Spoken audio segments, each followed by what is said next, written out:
ஆன்மீக அன்பர்களுக்கு வணக்கம்.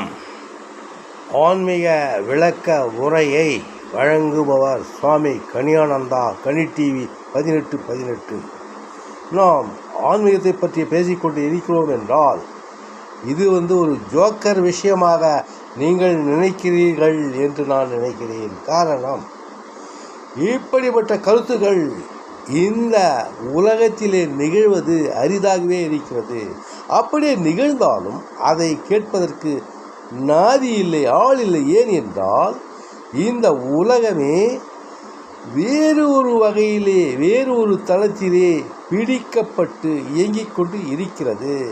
உண்மை ஒருபுறம் இருக்க, இது வேறு ஒரு போலியான சமூகமே உருவாகி இருக்கிறது, நடந்து கொண்டிருக்கிறது. ஆகையினால் நம்முடைய தமிழகத்திலே குறிப்பாக இப்போதல்ல, இது 60 ஆண்டுகளாக இங்கே ஒரு பீடிக்கப்பட்ட ஒரு பீடை இருக்கிறது. அது என்னவென்றால் சீர்கேடு, சமுதாய சீர்கேடு கருத்துகளால் இது நிறைந்திருக்கிறது. ஆகையினால்தான் நம்முடைய மக்கள் மிகவும் மகிடியமாக அறியாமல் நிறைந்து இருக்கிறார்கள். இதையெல்லாம் நான் தெளிவுபடுத்த விரும்புகிறேன். ஆகையினால் நான் இந்த வீடியோவில் சில கருத்துக்களை, உண்மையான ஞானிகளுடைய கருத்துக்களை நான் சொல்லப்போகிறேன். அந்த வகையில் இன்று நான் எடுத்துக்கொள்ள போவது என்னவென்றால், தமிழகத்தில் அல்ல, தமிழகத்தில்தான் அவர் தமிழர் ஆகிவிட்டார்.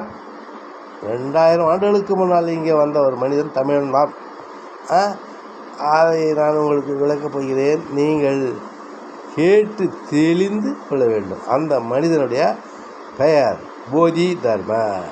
அவர் தற்கால இந்த சமுதாயத்திற்கு எந்த வகையில் உதவுகிறார் என்பது நீங்கள் தெளிவுபடுத்த வேண்டும் என்று சொந்த கருத்துக்களை நான் சொன்னால் யாரும் எடுத்துக்கொள்ளப் போவதில்லை.